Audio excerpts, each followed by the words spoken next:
Bonjour, je vous propose aujourd'hui un atelier de porcelaine froide. Vous avez été très nombreux à le réclamer, alors le voici.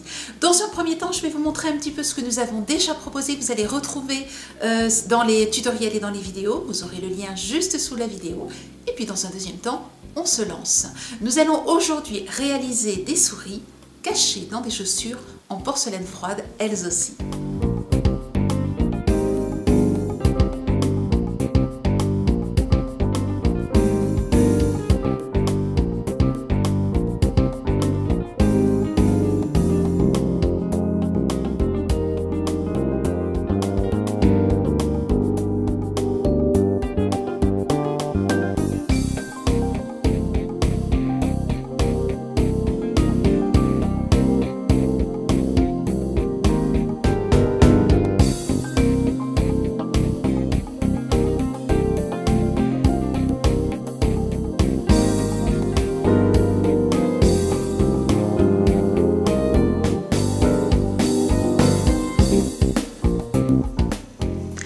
Aujourd'hui, j'aimerais vous montrer comment fabriquer des souris en porcelaine froide. Vous voyez que je les ai placées dans une chaussure que j'ai réalisée à partir d'une vraie chaussure. Vous allez retrouver le détail de la réalisation de cette chaussure dans les tutoriels sur notre site et dans la boutique. Ensuite, il vous suffit de mettre vos souris à l'intérieur. Pour réaliser les souris, j'ai besoin de 3 couleurs de porcelaine froide, taupe, rose dragé et blanc. J'ai besoin pour le corps, pour une souris, d'une petite boule de 3 cm de diamètre, ensuite du fil métallique de 0,50, c'est du fil de cuivre avec une pince pour le couper. Ceci nous servira à faire les moustaches de la souris. Lorsque vous recevez de la porcelaine froide, commencez par la retravailler et retravailler tout le bloc, pas uniquement tout le pain, pas uniquement la partie dont vous avez besoin.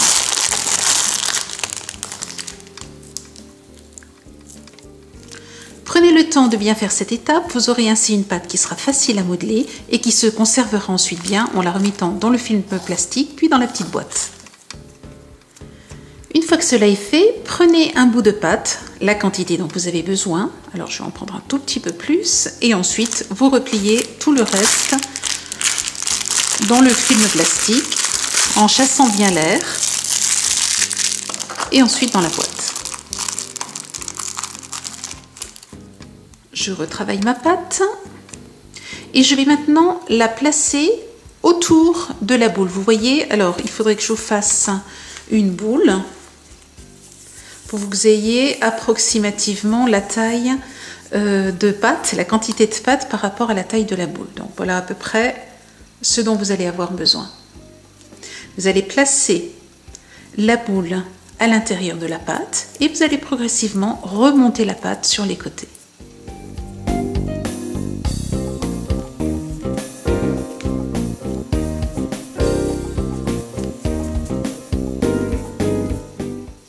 Je vais maintenant faire une forme de poire. Ce que je voudrais, c'est avoir un petit peu moins de pâte dessous. Et vous voyez que petit à petit, je vais la remonter pour avoir une forme de poire.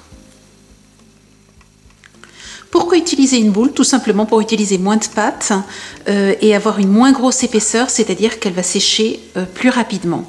Alors ici, j'ai des petites fissures. Pour le moment, je ne m'en occupe absolument pas. Je vais les cacher de toute façon. Donc, je ne cherche pas à avoir quelque chose de joli. Par contre, dans le petit personnage masculin où vous avez ici le corps où vous n'avez pas d'habit, là vous allez par contre vouloir faire quelque chose de bien lisse et bien propre et vous allez travailler votre pâte de façon plus lisse comme ceci. En l'ayant bien travaillé donc avant, vous allez progressivement la retravailler dans la main de façon à avoir quelque chose de lisse.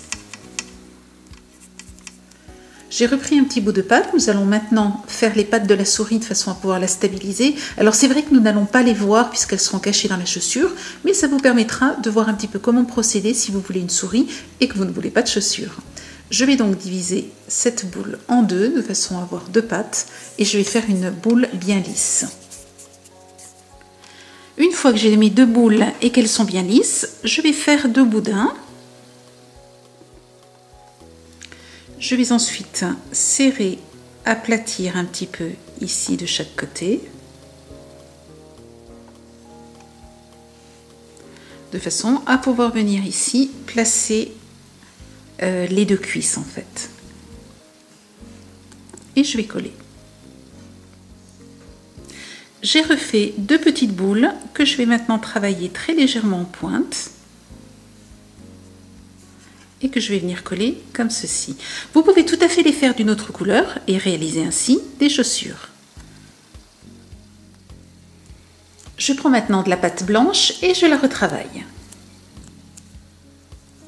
Une fois que je l'ai bien malaxée, je vais l'étaler. Pour cela, je vous conseille de toujours avoir un vieux collant avec un petit peu de maïzena dedans, de façon à pouvoir placer votre pâte sur une table, sur un support de travail, et de ne pas avoir votre pâte qui colle.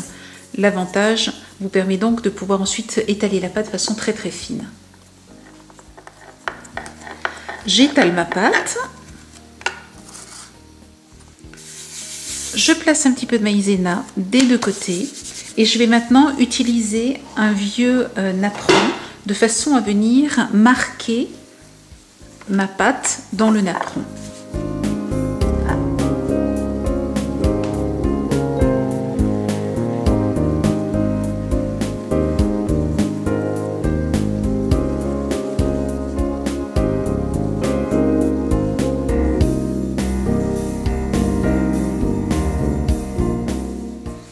Je vais maintenant placer le napperon sur la souris pour évaluer la taille de la robe et éventuellement commencer à travailler les plis.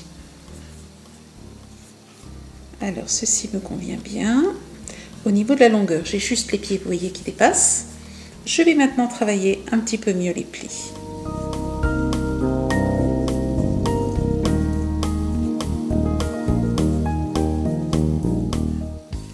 Je fais principalement des plis devant, j'en fais un petit peu moins derrière et je vais donc les positionner comme je le souhaite. Il ne reste plus maintenant qu'à coller la robe.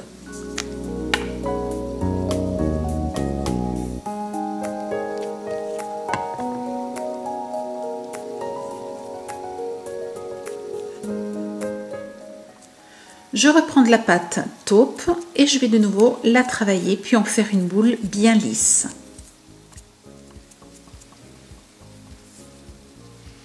Veillez à ce que votre boule soit bien lisse partout.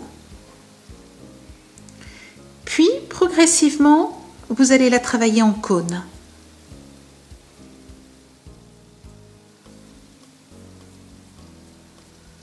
Et faire remonter, vous voyez, comme ceci, de façon à avoir quelque chose un petit peu incurvé de ce côté-là. Je vais maintenant utiliser cet outil que vous allez retrouver dans le kit à outils. Et je vais lui dessiner un sourire que je vais très légèrement creuser. Je marque ensuite le nez.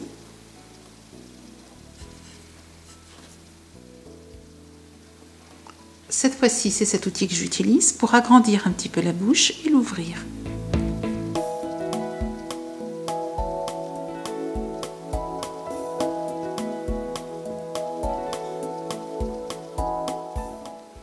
Je vais utiliser cette fois-ci cet outil-là, que vous allez aussi trouver dans un kit avec des outils dans cette matière. Et je vais dessiner, marquer une lèvre sous la bouche de la souris. Et je vais lisser ensuite avec la main.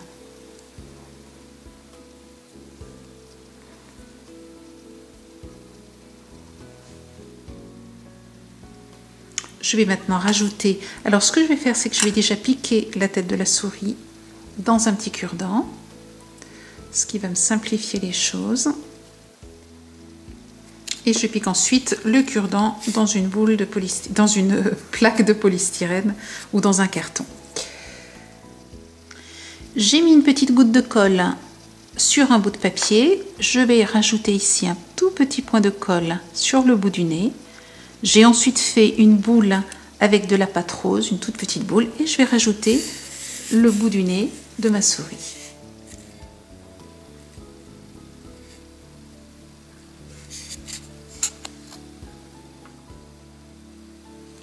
Pour faire les dents de la souris, je vais écraser un petit bout de pâte après l'avoir travaillé et je vais découper un rectangle.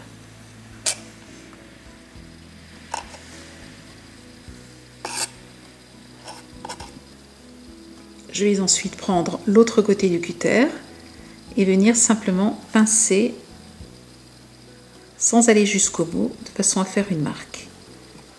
Et voilà. Je prends un petit peu de colle sur le bout d'un cure-dent et je vais rajouter ainsi les dents.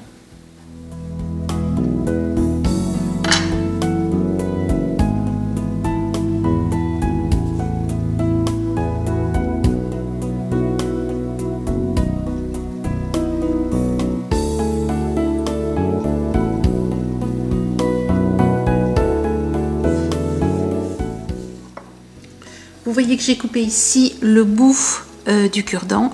Il ne me reste plus qu'à piquer la tête dans le corps que nous avons fait tout à l'heure. Et nous allons maintenant rajouter les oreilles. Je colle la tête.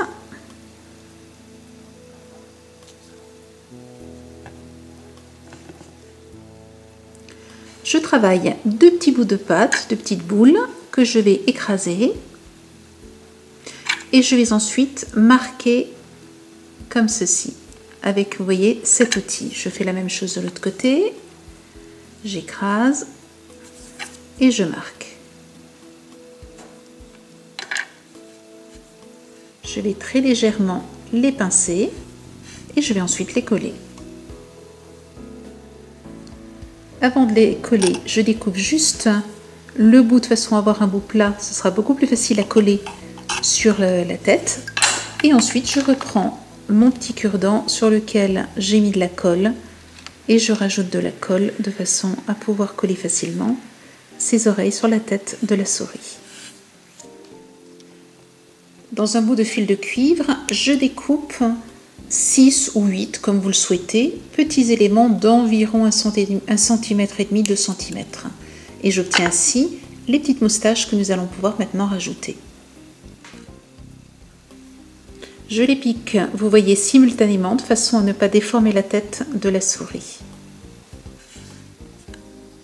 Je vais maintenant rajouter un nœud sur la tête de la souris. Les deux autres souris ayant du bleu, soit un nœud papillon bleu, soit une robe bleue, je vais donc faire ce petit nœud bleu pour assortir les trois souris ensemble.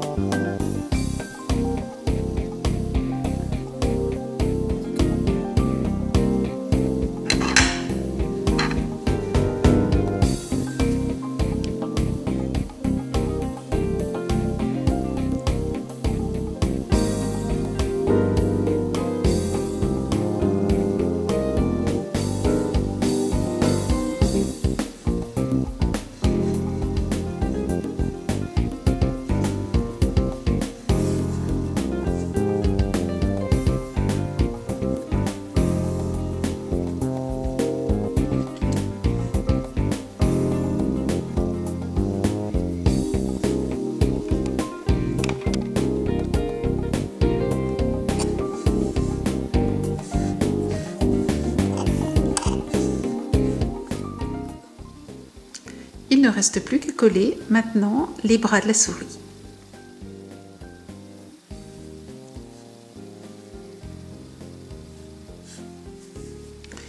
J'ai étalé deux petites boules de pâte que je vais maintenant écraser. Alors, il faut que je les mette un peu plus par là, que je vais maintenant écraser dans mon apron, comme je l'ai fait tout à l'heure pour la robe. J'obtiens ainsi deux petits ronds comme ceci, que je vais découper.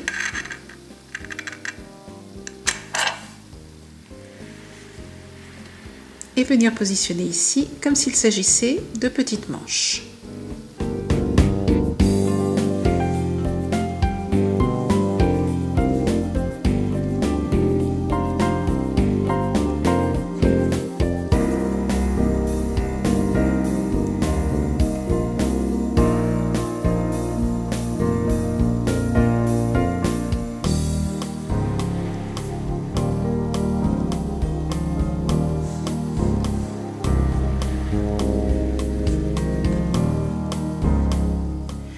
Il ne nous reste maintenant plus qu'à peindre les yeux de la petite souris. Alors je vais le faire pour vous le montrer sur la petite souris que j'ai faite hier, qui a donc commencé à sécher. Je vous conseille de laisser sécher un petit peu avant de peindre, sauf si vous le faites avec un pinceau, là vous pouvez le faire directement, mais avec les feutres acryliques, c'est ce que nous allons utiliser aujourd'hui. Il est plus pratique de le faire lorsque la pâte est un petit peu dure. Je commence par bien secouer. Alors, je peux faire les trois en même temps, puisque ce sont les trois que je vais utiliser. Je secoue bien mes feutres. Ensuite, je pompe la peinture. Vous voyez, simplement en pressant comme ceci. Et ensuite, il ne reste plus qu'à peindre sur le visage. Vous voyez que j'appuie toujours mon petit doigt de façon à avoir de la stabilité dans ce que je fais. Je commence par le centre et j'agrandis vers l'extérieur pour pouvoir mieux gérer la forme que je veux donner à l'œil. Plutôt que de commencer par un contour, commencez par le centre et progressivement aller vers l'extérieur. Je pompe maintenant avec le feutre acrylique noir et là je voudrais un trait très fin. Donc je vais d'abord faire des traits sur ma feuille pour pouvoir ensuite travailler quelque chose de plus fin sur la petite souris.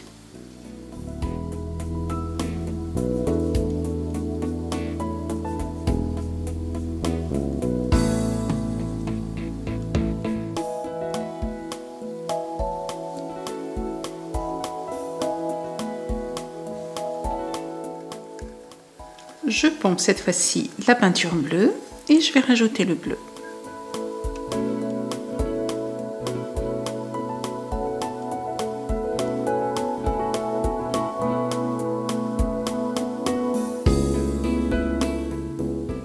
Vous voyez que là encore, je pars du centre et je vais vers l'extérieur. J'ai laissé sécher le bleu et je repompe à nouveau le noir. Et cette fois-ci, je vais faire un petit point à l'intérieur du bleu.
Je vous conseille de placer vos souris une fois, alors qu'elles sont encore humides, mais par contre une fois que la chaussure est sèche, ce qui va vous permettre de modeler la position de vos souris et donc de pouvoir les positionner sans difficulté. Une fois que cela est fait, nous allons aussi pouvoir placer, vous voyez qu'ici vous avez une petite queue de souris, ici je vais placer l'autre queue de façon à avoir une queue pour chaque souris. J'ai fabriqué une toute petite souris, en réalité c'est surtout une tête à laquelle j'ai rajouté un petit peu de pâte et je vais venir la glisser ici pour donner l'impression qu'il y a une petite souris dans ce coin. Voilà, et nous allons lui mettre deux petites pattes sur le rebord.